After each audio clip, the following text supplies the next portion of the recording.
cet homme qui a dit « Je suis le feu du Sud, croisant la glace du Nord ». Bonjour, je m'appelle Monique Pelletier, passionnée de lecture. Bienvenue sur ma chaîne YouTube. Mon objectif, vous faire connaître les auteurs québécois en apportant mon point de vue sur l'œuvre dont il est question en ce moment. Alors, qui a dit « Je suis le feu du Sud croisant la glace du Nord ». Il s'agit du premier membre de l'Académie française à occuper ce poste en tant que Haïtien et Québécois à la fois. Et oui, Dany Laferrière. Aujourd'hui, je veux vous parler de son roman « L'énigme du retour » publié en 2009. Dans ce livre, l'auteur nous invite à le suivre sur les traces de son enfance qui nous mèneront du nord au sud, entre la prose et la poésie, le rêve et la réalité. Dany Laferrière a 52 ans lorsqu'il apprend la mort de son père, Windsor Laferrière, journaliste, ambassadeur, fondateur d'un parti politique dans les années 60 à Haïti. Sous la dictature de François Duvalier, Windsor se retrouve en exil à New York suite à son opposition au régime. La douleur de Windsor de se retrouver en exil est si vive qu'il tombe dans la solitude, perdant ainsi tout sens des réalités. Reportons-nous maintenant aux années 70 à Port-au-Prince. Dany, le fils de Windsor, a 20 ans. Tout comme son père, il devient journaliste, dénonçant à son tour la dictature du régime en place. À 23 ans, tout bascule pour Dany. L'assassinat de son collègue journaliste par les tontons Macoutes le contraint à quitter son pays abruptement pour s'installer à Montréal. Dès lors, il se réfugie dans une petite chambre de la rue Saint-Denis. Les débuts sont difficiles. Il est confronté à la faim et surtout au froid. Pour survivre, il fait des petits boulots et pour ne pas succomber à la nostalgie, il écrit. Il passe par la fenêtre du roman selon son expression. En 1985, Dany Laferrière publie son premier roman, Comment faire l'amour avec un nègre sans se fatiguer, un roman qui le propulse au rang d'écrivain. Une trentaine d'années plus tard, Dany apprend le décès de Windsor, ce père qu'il n'a presque pas connu. Il part à New York assister aux funérailles, puis, dans la même foulée, il se rend en Haïti annoncer la nouvelle à sa mère.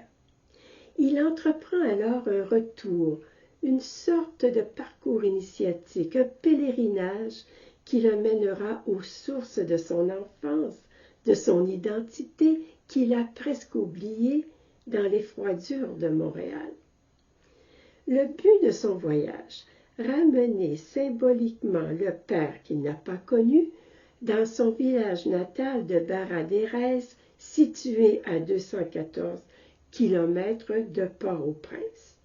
Ce sera des funérailles sans le cadavre. À son arrivée à Port-au-Prince, l'écrivain s'installe à l'hôtel. De la terrasse, il voit une ville surpeuplée, grouillante de vie. Il remarque un homme dans un coin, mangeant un avocat, son seul repas de la journée. Les gangs de rue qui circulent en voiture et en moto, draguant les jeunes filles. Un vieux peintre qui expose ses œuvres tout empoussiérées. Il n'en reste pas moins que ce qu'il voit est devenu tout autre. Partout la vie palpite, on célèbre le plaisir d'être vivant, car la mort est partout. Il faut vivre intensément, savourer au maximum les petits moments de joie, les couleurs vibrantes, le plaisir de la sexualité, car on peut mourir à tout moment, d'une balle, d'une maladie, de la faim, qui sait. Cette sensualité se retrouve également dans la peinture, si chère aux Haïtiens. C'est la foire aux couleurs. Par le truchement de la peinture, on outrepasse la réalité en l'enjolivant de belles couleurs et d'images qui font du bien. Il faut se rappeler que l'histoire a laissé des traumatismes intergénérationnels chez les gens. La pauvreté, la violence, les gangs de rue, la famine, la corruption, le kidnapping font maintenant partie du paysage quotidien. On retourne dans les années 70. À son arrivée à Montréal, Dany Laferrière fait face aux éléments de la nature qui le stigmatisent. Le froid provoque une sorte de paralysie qui lui était complètement inconnue. Mais avec le temps, il découvre que la glace a d'autres facettes. Elle dissimule parfois des désirs brûlants. Aujourd'hui, la glace m'habite presque autant que le feu, dit-il. Dany puise donc son inspiration sur cette dualité. Voyons maintenant de plus près l'écriture de ce roman à saveur autobiographique. La configuration de son bouquin est une succession de brefs paragraphes entrecoupés de prose, comme ça, et de strophes poétiques. Voilà. Ce qui donne beaucoup de force au texte, puisque l'auteur nous transporte par ce moyen dans une sorte de rêverie d'un endroit à l'autre, parfois sans transition. Comme le peintre, il saisit l'instant. L'auteur a aussi l'art de dire des choses en employant le paradoxe. Je vous donne un exemple. Je cite. « Je me suis échappé de l'île qui me semblait une prison pour me retrouver enfermé dans une chambre à Montréal. Après avoir passé quelques jours avec sa famille, Dany part pour Barra-des-Raies accompagné de son neveu. Pour se rendre au village natal de son père, le romancier se déplace en camion sur une route impraticable, très dangereuse, au bord de la falaise. En tout lieu, il rencontre des gens fragilisés et en même temps ayant conservé leur dignité et leur sagesse. Il croise des peintres qui continuent à pratiquer leur art dans des ateliers de fortune. Il rencontre un partisan politique de son père, maintenant devenu éleveur de poules. Partout où il s'arrête, on l'invite à manger ou à dormir dans la maison du pauvre, maison sans toit. Il entend des hommes et des femmes chanter à la gloire du vaudou. Tout ça le ramène à ses origines. Après avoir enterré la dépouille de son père, symboliquement bien sûr, Dany retrouve enfin l'énergie première de son enfance.